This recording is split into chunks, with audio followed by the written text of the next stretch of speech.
What is going on, everybody? Welcome to the final episode of the season for the 216 pregame show. Obviously, I'm Jared Fatty Bates. He is Brian Phillips. We have somebody lurking in the background here. We will bring him on here in a little bit. We want to welcome everybody in. Thank you guys for all your support this year, watching the pregame show, everything else. Now, we are doing a giveaway today. We have a numbered Nick Chubb Browns card that we are giving away. It's numbered to 150, so I think it's like 138 out of 150. But we're doing it today. If you get it here in the YouTube and the chats, which Justin is already in the chats already, and you put up one of the funniest comments, and we will vote on it. And at the end of the show, we will give away the Nick Chubb numbered card to the winner. We'll reach out to you, get your address and everything, and get that mailed out to you. But man, it's been a hell of a year, and guess what? Start of a new year. Maybe we can go 1-0 in 2026. What do you think, Brian? I mean, we could. I don't want to, but we could. Coming from the guy that, last week said he wanted the Steelers to win because he wanted to keep the Browns in a certain draft position. Wait, don't you feel stupid? Listen, I wasn't upset that we won the game. Okay, it just I mean, what did we win? What did we accomplish by winning last week? We'll get into that. Oh, I know what we won. We get to watch the Pittsburgh and Baltimore Ravens duke it out for the AFC North, just like the NFL wanted. You gonna tell me the NFL is all scripted now too? Did you see some of those penalties? Yes. Hey, it's like the WWE. Might as well just call them the WWE.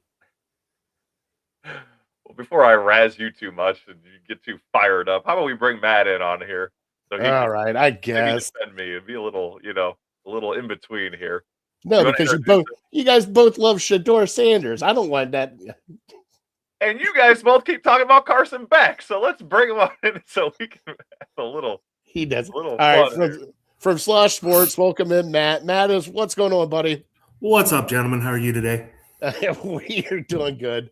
If you guys don't know, Matt has joined the Network 216. He'll be doing mock drafts and some other stuff for us as we keep coming up. We want to welcome him to 216 and kind of introduce him to everybody else here. Considering that both teams are rivals, who would you prefer to win? Justin, that is a great question. And I want Aaron Rodgers to tear an Achilles. I want Lamar Jackson to blow out his knee. I want Derrick Henry to run into the goalpost and get concussed. And then I want, DK Metcalf's not playing today because he's a fucking moron. So we don't have to worry about that guy. All right, so now we got that answered. Matt, how you doing, bud? Oh, I'm doing wonderful. Just recovering from last night. Yeah, I seen that. We got pictures of it. I can bring them up. I'm not going to. You had a lot of Bud Light last night. It was glorious. Don't do that. What do you mean? I saw the glass. It was the same color.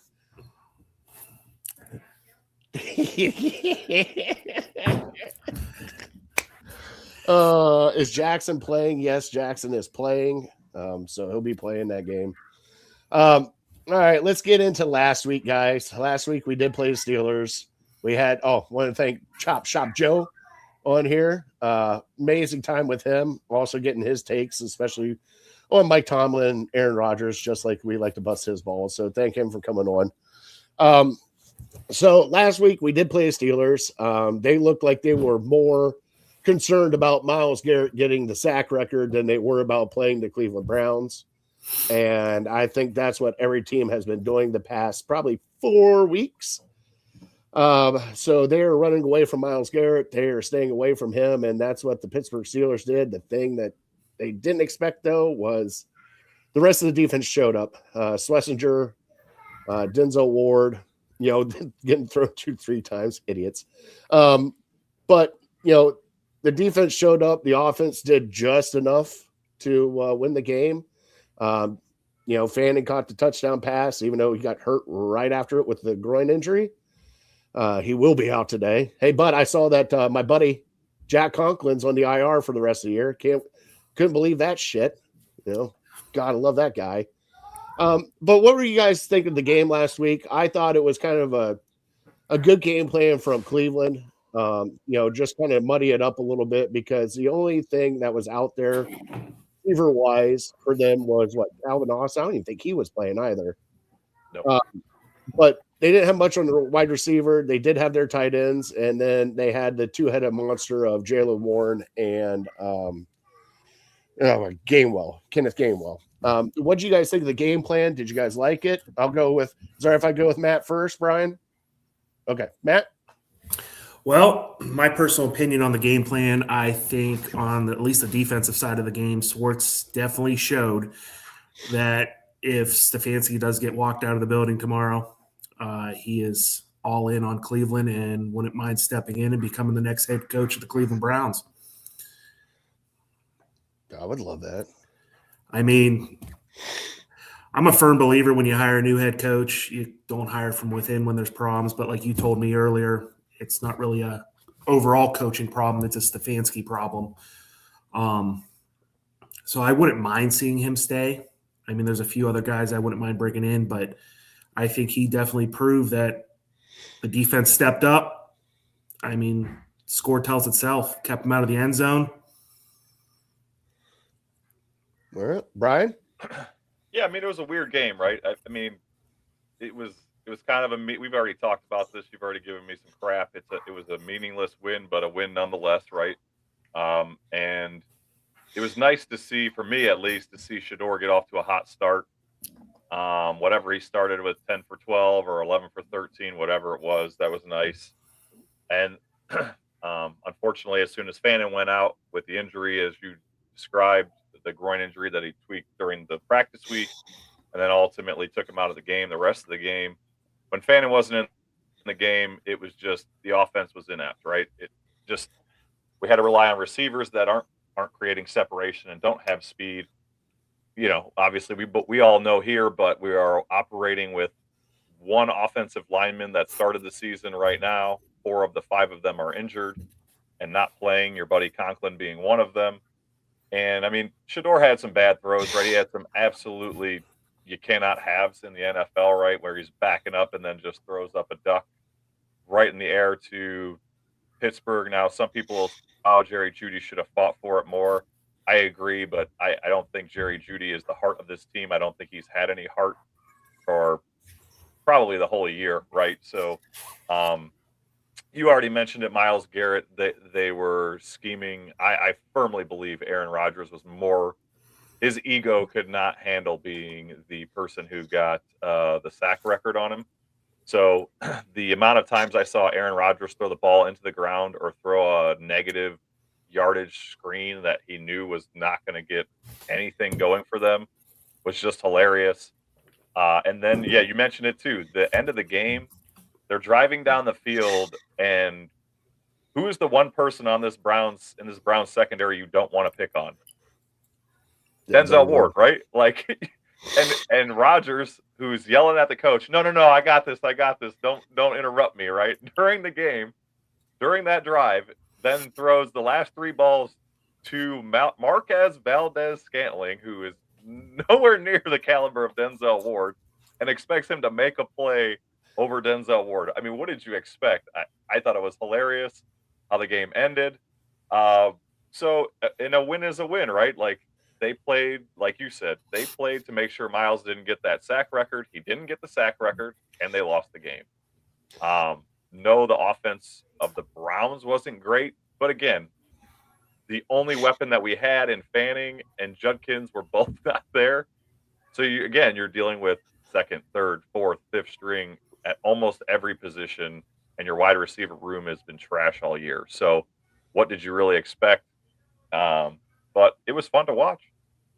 I mean, I don't know what you're talking about. I mean, Jerry Jeudy had 5 receptions for 54 yards. He was fucking killing it out there. And how sad is it? That's probably his, second or third best game on the year? Yeah, especially when Cedric Tillman gets 1 catch for 42. Yeah, that's yeah. So, yeah, Jerry Jeudy can go. I mean, from this game, the Pittsburgh game, I mean, it's a win.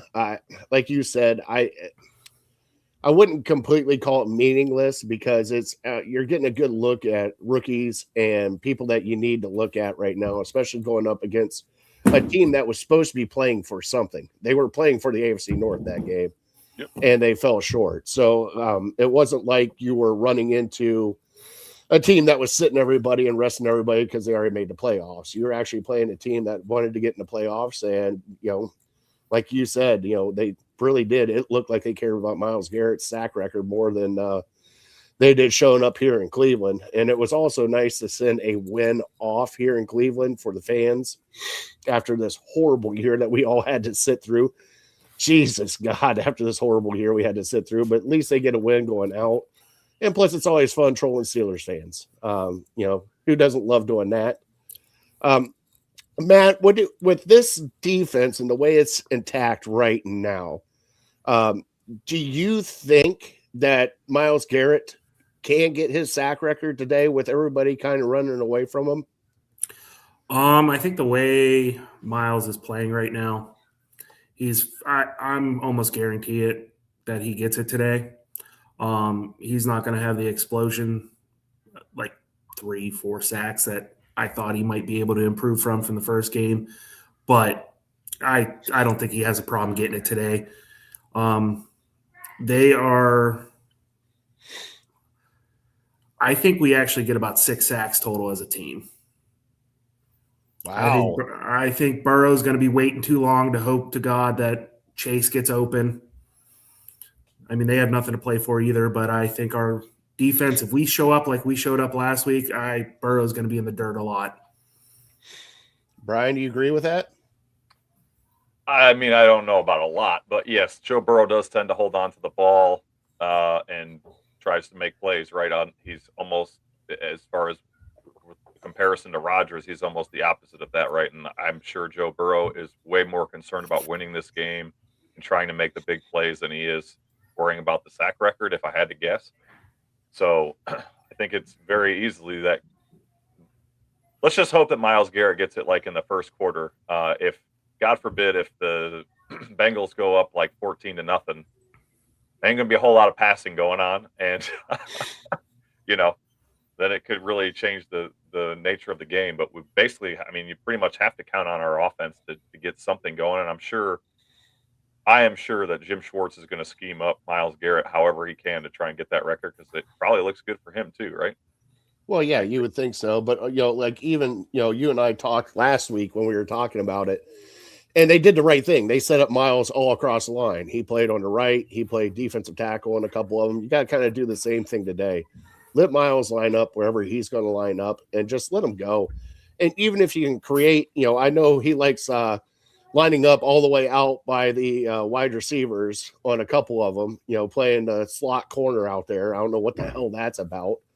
But, he loves being all the way out there. But, I mean, even if you throw some stunts in, try to free him up, even on that side, if he's on that side, maybe throw in a corner blitz too, make that chipper going like, oh, shit, this guy's not going to get by me, So I think he gets it done today. And the reason why is because I know Burrow can be mobile, but, that offensive line of Cincinnati, and just, Myles has owned them for, I don't know, the entirety of his career here in Cleveland.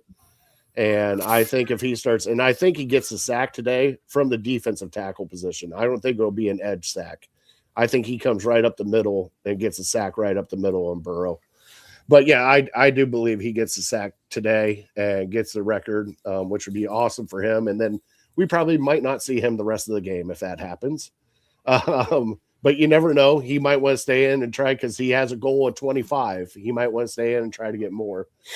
But like you said, Brian, if they get up 14-0, that's not good. And the one thing that has been good for the Bengals so far this year is Chase Brown. I was kind of, curious about how they're going to do the run game, especially with Mixon over the years, who was always good for them.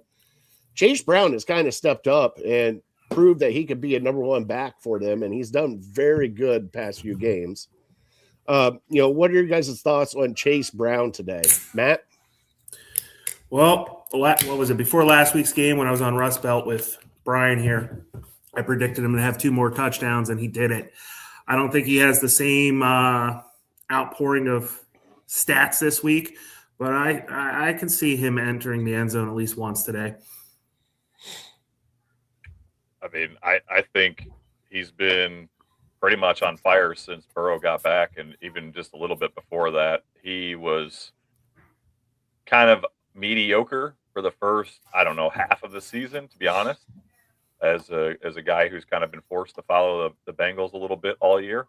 But no, the last few weeks, I mean, last week he had 2 touchdowns and over 100 yards against the Cardinals. Then he also had another receiving touchdown 2 weeks ago against the Dolphins. Same thing. It was like 60-some yards and at least one touchdown. Or actually, no, 3 more touchdowns. He had 2 receiving and 1 rushing. So he's been just lighting it up since Burrow got back. Burrow's 5-2 this year when he's actually playing, right? Like, I think Chase Brown can be a monster on this game, especially since you've got, we've talked about it all year. Malik Collins is out now. The run defense was actually a little porous before he even went out. Mason Graham is, again, playing his longest season of his career. You've got Schlesinger is out this week, on and on and on. I think if you look at the injury report, I don't know the most up to date for today, but when I looked at it yesterday, there was 19 injuries on the injury report for the Browns alone. So you've got a lot of people that are ready for Cancun. Jesus. But no, I think, Chase Brown has just been lighting it up this second half of the season, and I could totally see him taking advantage. And we all know the Browns struggle when it comes to fast running backs that can get out in the open field. Look at A-Chain, look at McCaffrey, people like that can create plays and can get open in the passing game. And that opens up the running game, and it kind of, in an aggressive defensive scheme like Jim Schwartz runs, the misdirection and the movement that a running back out of the backfield can create causes fits for the most part. Yes, and he's very good about that. The other thing on offense, man, we got to watch out. Obviously, the 2-headed monster, T. Higgins, Jamar Chase. They're just so damn good. And Denzel Ward can only cover one of them. He'll probably be on Jamar Chase the entire day. I don't think that will deviate. But that means our boy Campbell's got to step up on the other side and try to stop T. Higgins, which he's been a breath of fresh air for the Cleveland Browns. He's actually held his own. Do you think we can actually slow this passing game down and the wide receivers down enough and give Myles Garrett some time to cook today? I mean, Brian, what do you think? Oh, absolutely. I mean, this is going to be, you mentioned it, this is going to be Campbell's biggest test as a Brown. I mean, this is the best wide receiving core this team is probably going to face year after year, right? I mean, maybe at some point, Vikings, if they can get somebody paired up with Jefferson, maybe the Dolphins every once in a while. But as far as, I mean, you mentioned it, Higgins and Chase, I mean, they're the best right now as far as a duo goes. And you've got Denzel Ward somewhat healthy, I guess, after his time off. He seemed to be playing well last week. And, yeah, I mean, Tyson Campbell has shown enough. I mean, last week he balled out, right? Like, we've seen play after play where you thought, like, here's an out route for sure. Rodgers hits Thielen right in the spot where he wants to hit him. And at the last second, here comes Tyson's arm. And, he just made great play after great play. And I think him being in Jim Schwartz's defense is helping him blossom as a player. Whatever kind of zone scheme that they're generally running down in Jacksonville obviously was not fit best for him. But I think he can really hold up. I mean, as long as both Campbell and Ward are on the field and we're not having to like rely on, our 4th string, 5th string, 6th string, whatever they are, cornerbacks, then yes, I think they can keep up and they can actually hold this run game to give Myles Garrett a chance to get that sack. So, Matt, what are your thoughts? Am I crazy? No, not at all. My personal opinion on the whole thing is our offense is going to be the biggest thing that helps our defense today. if our offense can stay on the field and not give up 4 and outs left and right, keep our defense from being out there tired the whole time, I think that's going to greatly improve how our defensive line is going to play against this. Cincinnati, the last ranked offensive line in the league right now? I think so. No, we Or are. one of are we? Yeah, we are. I forgot about us. Sorry. It might be 31. Yeah. Still, if our defensive line plays like last week and they play as a whole, and that is going to help not only Miles get the sack record, that's also going to greatly improve the chances of Joe Burrow having to get rid of the ball quickly, which is going to prevent Jamar Chase and Higgins from creating that separation that we can't have. Because if they create that separation from our defenders, we're screwed. They're fast. They can catch anything. So we got to make sure that we get to Burrow before he can let them have the chance to create that separation. Yeah, and I definitely agree with that, because if they, like you said, if they get loose just a little bit, a little wiggle room, they can 2 be steps, gone. that's all it takes. Yeah, they can be gone. And like you said, they seriously catch everything. There is not one thing that it's not like they got Jerry Jeudy on their team dropping balls, hitting them right in the face. Now we do have to get into, guys, the rumor mill has been just absolutely going nuts this week here in Cleveland. It has gotten to the point now where a lot of sources are coming out and saying that Kevin Stefanski's coaching his last game here. Wyatt Teller is not in Cleveland anymore. Sounds like they're not going to re-sign him, and he is gone. And it looks like Andrew Berry is possibly going to keep his job with Kevin Stefanski being let go. And that's why they always call it, was it Black Monday after the season? Now, I know, Matt, you've put out some stats, and Brian, you got some stuff here with Kevin Stefanski and some stuff. But, as much as we talk, I don't want to see anybody get fired, because being fired sucks. We've all been fired from a job our entire life. But with that being said, Kevin Stefanski's tenure here has been rocky. It has been weird. It has been, who's honking at me? Sorry. Damn it, Brian, is that you honking? That's somebody out in the driveway outside my house. Son of a... I'm out in the garage. Oh my God. I got 2 kids. I got 2 kids under 3. I got to get away from them somehow. I understand. Would you rather hear screaming kids or the car honking? It all depends right now. I think screaming kids might. No, I'll go with honking. They're both sick. We don't want that. No, God, no, we don't want that. Jeez. I know it's like having those. I had those last week. Remember that, Brian? Yeah. But with Stefanski, dude, just not filled house. It sucks. Oh, yeah. And kids bring home some stuff that you've never seen before, like Zoom golly golly. It's not even like a normal virus. It's like, why is that purple? What is that? Like, kids are nasty. But with Stefanski being on the hot seat and the rumor mill is going around, I'll bring it to you, Matt, first. I believe he should be let go at the end of the season. I've thought about it also, but I also said that I think both of them should be gone. How do you feel about this rumor about Barry sticking around but Stefanski leaving? I'm a firm believer. I've been saying it since week 1 that they both need to go. I can see why they want to keep Barry after this last draft, but that's like keeping Stefanski because he won Coach of the Year a couple years ago. I mean, 1 out of how many years you have a good draft? Because if you go back to the rest of his draft stats for the rest of his career here in Cleveland, it's not good. Mm. You can't miss on that many and then have 1 good draft and be like, oh my God, I'm the savior of Cleveland. Well, Bobby G would fight with you a little bit on that. But then also you got to think, Stefanski, if they do decide to keep him, does that prevent us from having another miss? Because obviously with DePodesta gone, I don't think Haslam's going to be able to make a decision. Ugh. And I honestly think the whole reason Stefanski wasn't fired sooner was because DePodesta was the one making those decisions in the past when to get rid of people. And with him being gone, Haslam I think Haslam's too close with the people he hired. I don't think he wants to be the bad guy during the regular season. I think with the Haslams, I think what it was is when they first got here, it was they pulled the trigger a couple of times and then they missed the trigger on one of them with Hugh Jackson and giving him an extension, then firing him.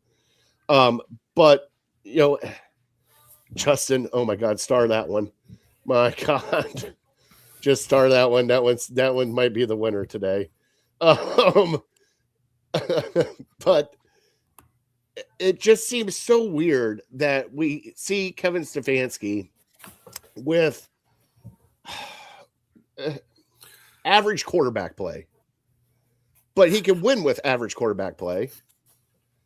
But when he gets a team like this, it's like, I don't know what to expect. Like, we've seen him win with like 6 different quarterbacks in a year and go to the playoffs. But we've also seen years where it's completely come off the rails and the quarterback can't do a damn thing. And, you know, it's between like Stefanski and his playing calling and then giving it up to this guy, taking it back, then giving it up again. And for me, the biggest thing really wasn't the offense. But like we always talked about, you know, his mantra is tough, smart, and accountable. And when you stop holding people accountable, what's the mantra then? Why are you even saying it? Because it's just loss of words. I mean, am I right, Brian? I'm with you. I mean, you can't keep Joe Woods around for all the extra years that you did out of loyalty to Joe Woods. You can't keep Bubba Ventrone around. I mean, we talked about it earlier this year. The Rams, who are compared to the Browns, a freaking pillar franchise. They fired their special teams coordinator, and he wasn't even as bad as Bubba, right? So here we are, 3-14 or whatever, and sticking on our laurels. We're going to keep the coaches that keep doing terrible. My goal is to make Fatty lactate during the show. Oh boy. Well, you're talk about halfway bacon, there, buddy. Justin. Just talk about bacon. Yeah, there you go. But no, I mean, I was a Stefanski apologist, I guess you will, for the last 4 or 5 years, whatever, everything up until this year. I supported Stefanski. We've talked about it on this show.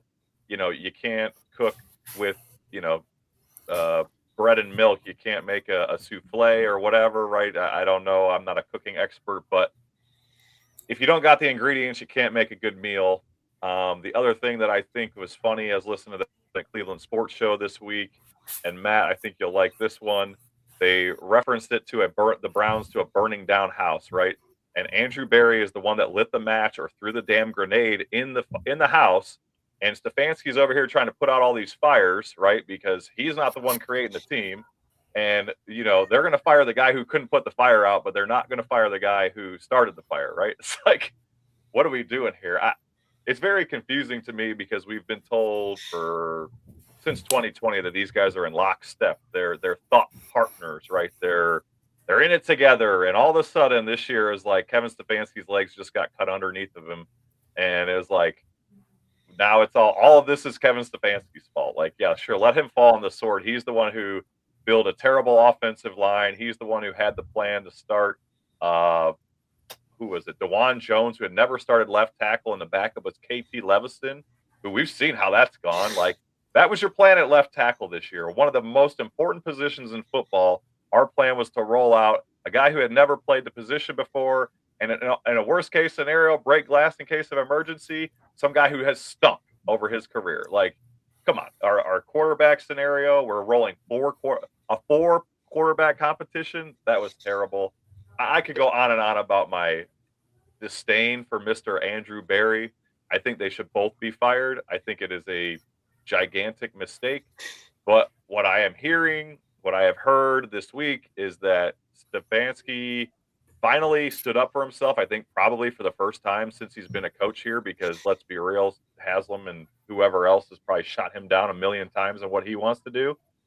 And he said, if we don't trade up for a quarterback, like, this team is going nowhere. Barry supposedly is saying, no, we're going to stick with Shador and we're going to build from there. And it sounds like Barry won that battle, and ultimately sounds like Stefanski will be fired come Black Monday, and Andrew Barry's still going to be here.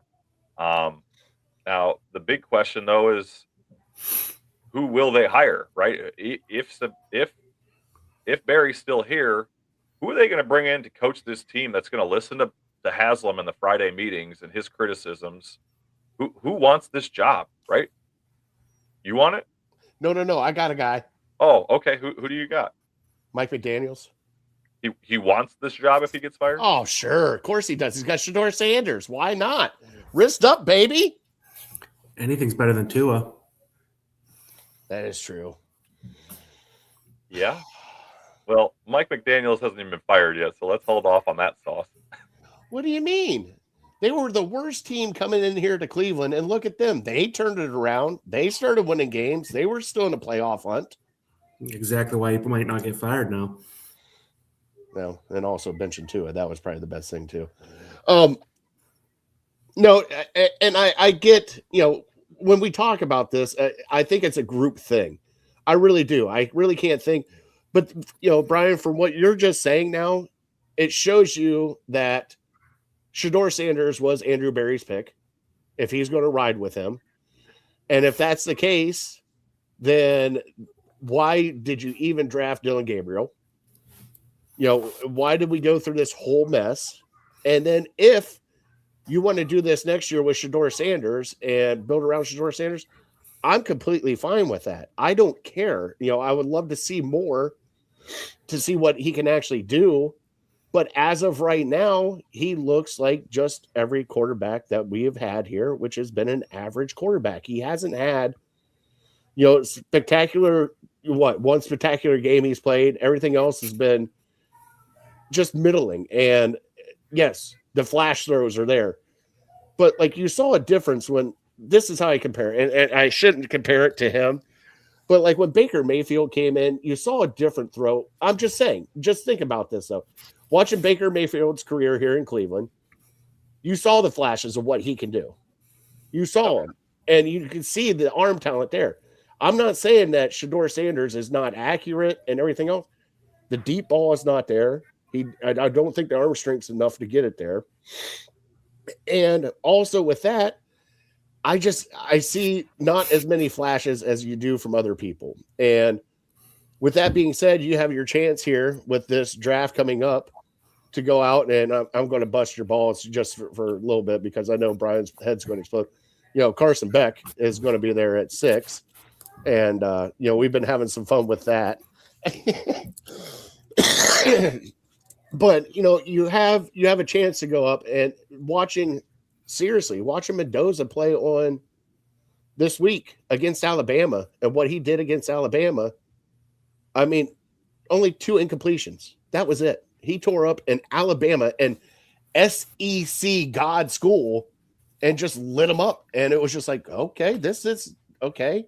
Now, am I saying trade everything to go get Mendoza? No, but if they feel like he is the guy to save the Cleveland Browns, you have to go get him. And I don't care about everybody else's feelings being hurt because Shedeur Sanders was here and all this. All right. Look at him laugh. I love it. Matt, what do you think? Well, I have the amount of mock drafts I do, even though your Twitter account's kind of tearing me apart right now on some of them. I'm a firm believer. If you like Mendoza and you're willing to trade up to that number 1 spot, number 2 spot, whatever it may be to get him, great. If you're willing to trade up and get him, but if he happens to fall to 6 and you weren't willing to trade up for him, he isn't your guy. You don't have enough trust in him to give up draft capital to go get him. He's not the answer for you then. Mm-hmm. So don't waste the pick. Go safe, build our line, build the receiver room, and go about that. But if you're willing to make that trade up and give up 2 first-rounders this year and God knows what else, and if you're willing to do that, great. If you can't make that happen and you're still willing to do it, cool. If he falls to 6, take him. But if you're not willing to make that trade up, don't take him at 6 if he falls. Well, because you don't have enough faith in him. Let's not forget. I mean, who has the number 1 pick? The Raiders. what They're do the locked in. Raiders desperately need just as bad as the Browns? Quarterback. So They got why Kenny Pickett. they are not trading. The Raiders aren't trading they're not trading that pick. So let's. I mean, unless they go with what's his name from Oregon. Sure. No, more. We have plenty of time between now, the combine, to see. Who knows? Moore might go into the combine and completely blow up and prove that he deserves that number 1 pick. But other than those two guys, I don't think there's anybody else in this first round, unless the only one I can see to happen is the Rams at the late end of it, coming in and taking what's his name out of Alabama, Ty. It's the only other chance of us having 3 quarterbacks in this first round. Yeah, I get it. I'm looking at the draft order now. I would love, the great thing is they even brought this up today, and I don't see this happening. They even talked about trading Kevin Stefanski. And trading the Giants for both first rounders. Well, that's what I was talking about. I just saw that they got the second pick. So you could trade Kevin Stefanski, Shedeur Sanders, and pretty much anybody else on the offensive coaching staff to, the Giants. And then you get the first pick, and then we just go from there. If the Giants stay locked in at number 2 this year, they're not picking at 2. They're going to end up trading back because there's going to be a million teams trying to get that second quarterback. They're going to be throwing everything at them but the kitchen sink. And I really think the Jets are going to give up both first rounders they have this year to move up 1 spot to make sure they get one of those 2 quarterbacks. Yeah, no, I can see that too. Which would give the Giants the 3rd and the 18th or 17th pick, whatever it is now. Well, I guess after this today we'll know for sure. But if the Browns want to make something happen, let's trade. Jets are talking about getting rid of their coach too. We can make a trade there. Just start trading for Justin Fields. Let's get another quarterback going in this quarterback. Oh, hell yes. Why not? Carson Beck, Justin Fields. Let's go. Shedeur Sanders, Dylan Gabriel. Talk about a quarterback room. Woo! We're going to have another 4-man competition to go into the 2026 season. Let's go 5. It might be 5. Watson's here too. Don't forget about that guy. We're paying Watson so much money. You got to give him least chance to get hurt again so we can get that insurance money. Oh man, Brian is having an aneurysm right now. I can see it melt down on his face. This is this is the group chat all over again, except it's happening live. And I think at 6, Carson Beck, after the way he looked against Ohio State, I mean, it just God, yep. I'm sorry. I'm just messing with you, buddy. I have to.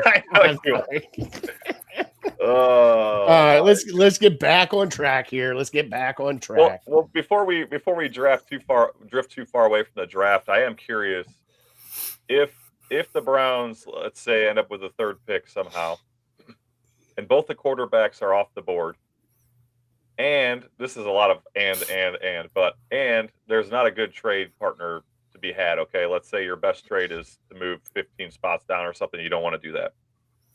So both quarterbacks are off the board. We all know the players that are coming out for the most part. Who are you picking with that number 3 pick?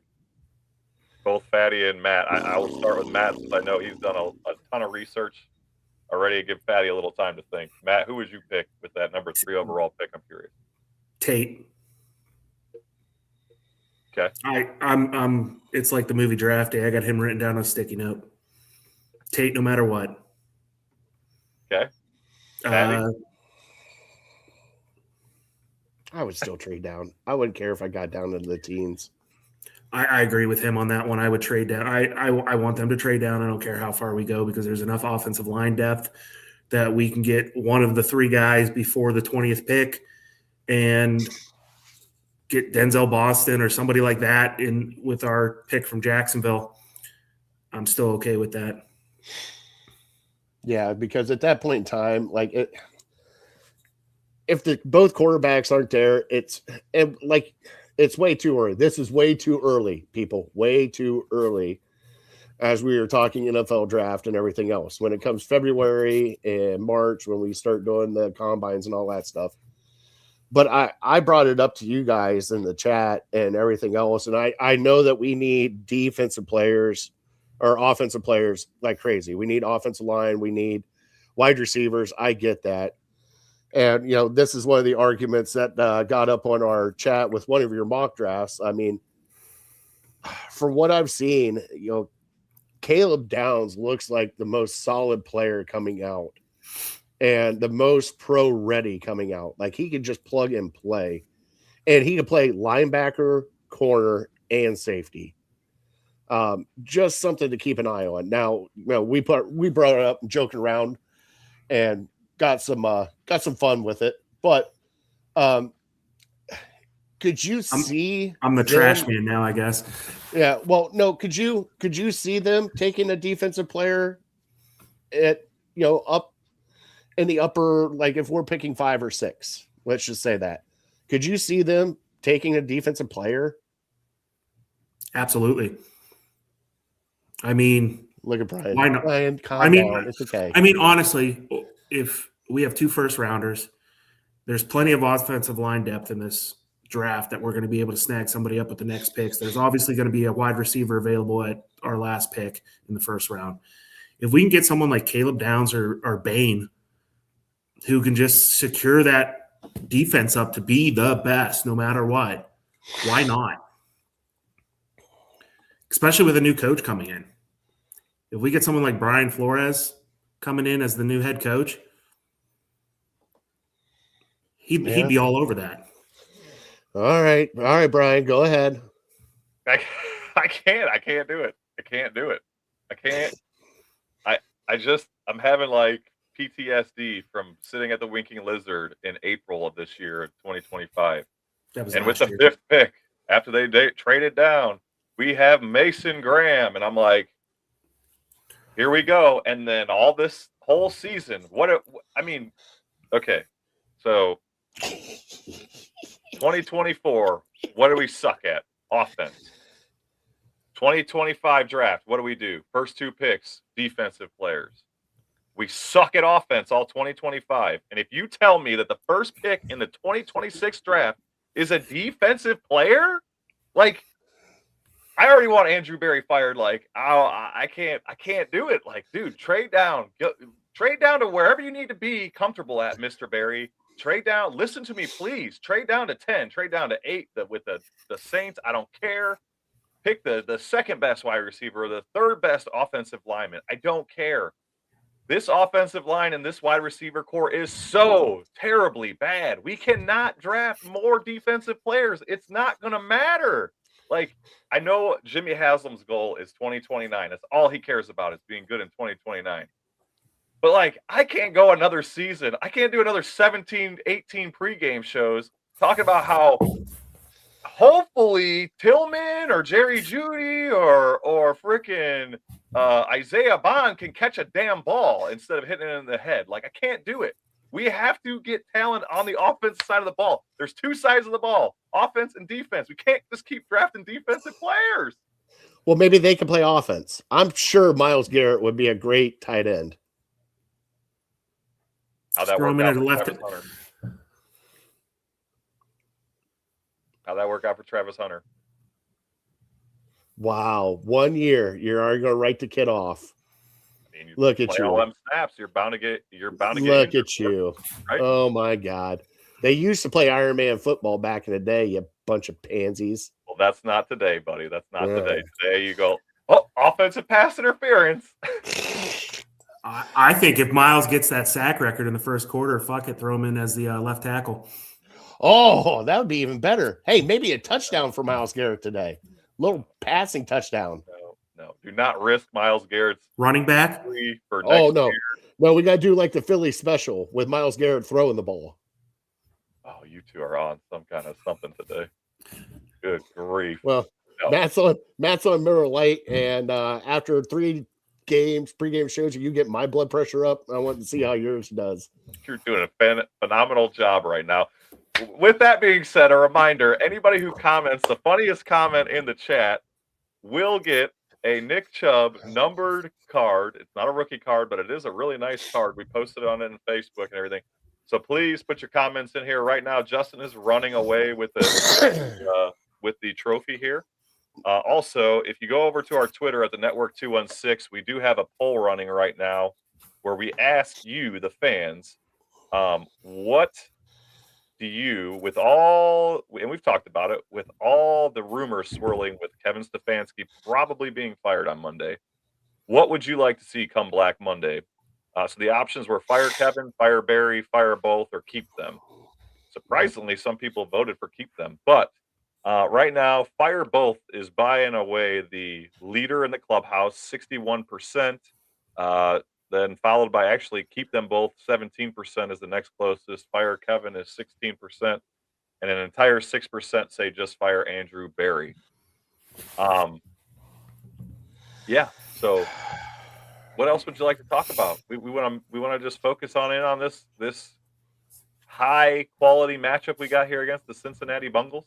Well, bud, we got to do our normal $5 holla for today. Ooh, yeah. We got to do our X factors, and Yep. we still have to do our score predict. So, Matt, you're going to be in for the some fun stuff here at the end. I mean, he is the comic relief. You are. Funniest comments in the chat between you and Raul. There's a guy on Raul that comes in the chat every now and then on some of mine that he rivals Justin. But let's get into X factors of today's game. I will go first on offense. X factor today. Let's see here. Do we have like the bingo roller where I just pull out a number and we'll see what happens? Let's go Cedric Tillman today. Cedric Tillman's my X factor today because I need him to have more than one catch because Harold Fanning is not playing today. Defensive side, it's got to be the secondary to shut down Jamar Chase and T. Higgins and Joe Burrow in this passing game, give Miles a chance to get this sack record. Brian, what about you? Sounds like we're kind of in lockstep here. I mean, you think about it, both coaches stink. Zach Taylor is terrible. Kevin Stefanski is terrible. The only difference is Joe Burrow. One has Joe Burrow and one doesn't. But both head coaches, there's no advantage there in my opinion. You just hit on it. The defensive side of the ball for us. I will be even more specific. Again, we talked about it earlier. Tyson Campbell. I think he needs to step up, and again, he needs to have a great game. This is going to be the biggest test for him. And if he passes it, then we can all be comfortable next year, even if we don't bring back Emerson or like some lunatics are saying is to bring back Newsome next year, which I don't want to talk about. But the offensive side of the ball, I think, again, we're actually close to lockstep here. But I'm saying whichever tight end is healthy, whether it's Blake Whiteheart, Brendan Bates, whoever it is that can be that outlet that Shedeur has clearly found some rhythm with. If one of those two players can step up, I think they can be a huge X factor. If he's not comfortable with either of them, then I'm going to go with Isaiah Bond. I've been pounding this damn drum every year. This is my last chance to pound the drum, and I'm going Bond. But looks like Darkside Cash says already bet Tillman over. You've seen it last week, right? It's probably, 12.5, 13.5, somewhere around there. I'll bring it up. If he gets one catch, you can almost guarantee that that's going to hit the over. So I like where you're at there, Darkside Cash. Matt, what do you got for X factors today, bud? Our entire defensive line besides Myles Garrett. They have to step it up. I mean, if they can come in and perform to the level of last week, I know I've already beat this like a dead horse a million times, but that's what Myles needs to get the record. And once he gets that record, I think our defense is going to greatly improve because he's not going to be 10 yards in the backfield every single play. On the offensive side, I'm thinking Shedeur has an awesome game today. Bengals defense is pretty bad. Yeah, wrist up. Let's go. And I can still do that when you do stuff like that. And I can still do this when you guys do stuff like that. All right. So it is still. Let me bring him back. Okay, go ahead. I lost my spot. Let me think here for a second. Let me start over. No. I Shedeur, good game. Okay, there you go. Shedeur, good game. 2 touchdowns, over 200 yards. All right. All right. And I'm gonna call a extreme rarity in this case. We're gonna go 0 interceptions. Ooh, okay. I like that. All right. Now it's time for the scores, and then we will get into our $5 holla for today. All right. Score wise, Justin already chimed in. Browns 32-18 over the Bengals. I am going to go because I don't care anymore, and we'll see what happens. I'm going to go Bengals 23, Cleveland Browns 17. What about you, Matt? Over under on this. What is it? 44.5 still? 40, I think. Oh, it changed. It might have. Hold on. I got to go back. By the way, the over-under on Tillman, if you want to bet that, on DraftKings is 20.5. Oh, wow. All right. Let's take a look. See. Over-under is 47.5. Holy cow. Barn burner. Anyway, well, my score prediction, I wrote this the other day when you told me I was going to be on here. I think the Browns are going to pull this one off. I think it's going to be 24-20. Which at the time the over and under was 44.5, so it was just under. So that's why I bet the under, but obviously it's going to be way under now if it's 47. And by the way, the Bengals are favored by 9.5. Don't care. Oh my God. All right, Brian, what about you, bud? So I'm glad you said the total points was 47.5 because I have got almost exactly that. I've got the Bengals winning 28-20 over the Browns. Keep in mind, this is like, I don't know, in the last month and a week, 5-6 weeks, whatever, the Browns have had crap weather, whether it be freezing cold, rain, snow, mix of both, winds, high winds. Like, their offense has looked terrible, but I think that's also had a lot to do with the weather. So I think you're going to actually see kind of not a shootout, so to speak, where we're looking at like like if you would the Rams and the Cowboys or something, but I think it's going to be a back and forth game. I think there's going to be a lot of points, and I think that it's going to be Bengals ultimately winning this game. Do you either of you remember the Week 1 matchup with the Browns and the Bengals too vividly at this point? It's kind of like a car wreck. I was screaming at the TV to fire the kicker already. Yeah, exactly. What was it, like 13-10 or something like that? I think it was 17-16. Yeah. There you go. So let's test your memory here, folks. Oh. Let's see. From what was Flacco's stat line in Week 1 against the Bengals? So I've got 4 options here for you. Try and help you out. 260 yards, 1 touchdown, 1 interception. 270 yards, 1 touchdown, 1 interception. 280 yards, 2 touchdowns, and 2 interceptions. Or 290 yards, 1 touchdown, 2 interceptions.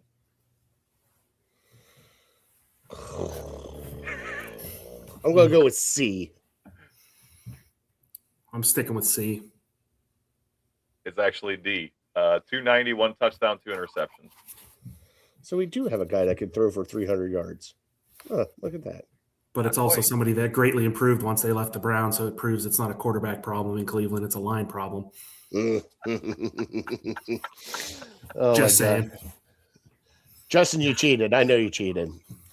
Man, I need to make a sounder for the Fatties $5 holla. I need to come up with one of those. So I'll text my media guy and I'll get that guy going. But it is time for the $5 holla. And today's $5 holla, which we have not hit or won $5 holla all season. So please do not follow us because we are horrible at this, but we always like to have fun. And with the $5 holla today, I have Alex Wright, 1 sack. I have Raheem Sanders over 30 yards rushing. And I have Dylan Sampson over 19.5 receiving yards. A $5 holla will win you $42. Now I have a little special on the back end. And I want you guys to keep this in your pocket because I put a $2 holla on this one. All right. Brendan Bates, anytime touchdown. Ooh. A little $2 holla plus 1,500. So just throwing it out there. All right. Matt, do you have any bets for today? I did put one in. It's not a flashy one, but it is a great payout. I did on DraftKings. I bet the under, which at the time when I put the bet in, it was 44.5. Cincinnati money line first half, but the Browns money line for the game. Okay. It's a plus 2,000. Whoa. $5 pays out 105. Nice. He's my kind of $5 holla. What about you, Brian? So as you've mentioned, we absolutely suck at making these picks. So I outsourced this week. There is a young man in the Cleveland area who's trying to make a name for himself on Twitter, making these kind of picks. And so since I'm terrible at them, I figure we'll outsource and we'll go with my buddy Kale. On TikTok, it is on Twitter, it is Kale B, the letter B, and then CLE. So Kale B Clee on Twitter. So Kale's picks for today is much like Fatty's. It's a plus 525 4-leg parlay. Now it is heavy on Shador Sanders. So you've got 2 passing touchdowns from Shador. I know Fatty loves that. 1 sack from Mr. Myles Garrett. 50-plus yards rushing for Chase Brown, and 170 passing yards from Shador Sanders. So it sounds like we're all kind of in line. That would give you plus 525. No, I don't know about the broccoli there, Justin, but it's just kale. That's good. So that's what I'm going with. That's what I put a couple bucks on. Plus 525 gets you some dollars there if it wins. You can't rely on me or Fatty. We already all know that. So hopefully somebody else, maybe Matt and Kale, know better than us. I'm not going to lie. If I hit the $5 holiday today, I'm going to be blowing it up all over our social networks. I'm going to have the pictures. You're going to see me out in the yard dancing in the snow. It's going to be fantastic. It'll be like the end of the year. You would be the Andrew Barry of the draft of betting. All sucked all year, but had one good draft, and now we got to keep this guy. We got to keep him. We can't get rid of him. He's had one good draft. Hey, but it's just like golf. You birdie the 18th hole, you got to come back. Got to come back. Yep. All right, guys. Hey, everybody, thank you so much for watching us here at Pregame Show. Myself, Brian, Matt is now new to the network. Catch us on all of our socials at Network 216. Give us that like and subscribe. Follow us on all of our socials. We are going to be putting out new content. Brian and I are going to have a fun little drinking show coming up here on Fridays. Matt is starting the mock draft madness coming up here soon. Him and Brian are going to be doing a mock draft show. We have other shows going to be happening here soon. Justin said, hot take, Flacco has a 500-yard game today. Okay, here we go. Which means Burrow hurts his other toe and is out for the rest of the season.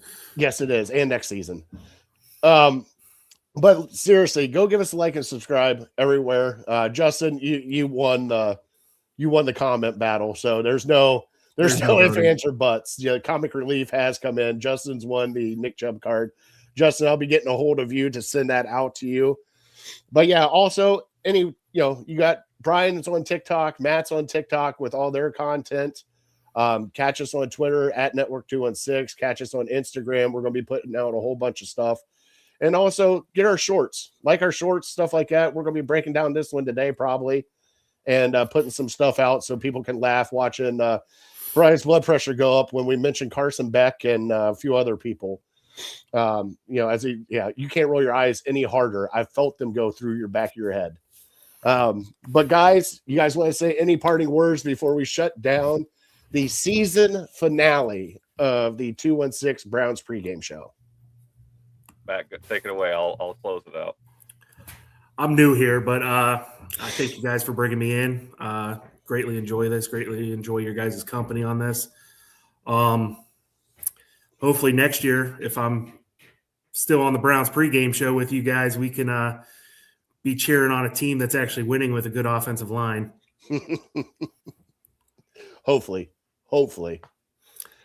I'm 34 years old. I've given up hope. But let's go. Says the youngest guy on the pod. I would just again want to echo Fatty's sentiments, man. It's been a fun year. Despite all the losing, it's been fun on the show here. We did one live this year. We're going to try and do more. Please, if you like, subscribe, follow. That all helps everything. The algorithm and everything helps us grow. Maybe at some point can make some cashish. Always looking for new sponsors. So if anybody out there is listening, please, or you know somebody that might be willing to get some ads, whatever, we're willing to do that. Please, like you said, follow us on TikTok, Instagram, all that stuff. So here we go. The Dark Side Cash, great show from St. Pete, Florida, sunny and 69. Oh man, too bad it's not 67. Let's go Browns. It's 47 degrees in my garage right now. It's been a great show. There you go. That's nice. Yeah, but you got Miller Lite to warm you up. You're good to go. But no, seriously, we appreciate all the support and everything, and looking forward to some more fun shows. Like Patty said, getting us on Fridays. Well, me and Matt will be Wednesdays. Oh, good grief! Let's get out of here before Matt just the whole table falls over. Take us away, Patty. Guys, like you said, give us that like and subscribe. We gotta get the Here We Go Brownies one last time before the end of this show. You ready? No, yeah, I'm good. Here we go, Brownies. Here we go. We will see you guys next year, but stay tuned for other stuff coming from us. Have a good one. Happy New Year to everybody.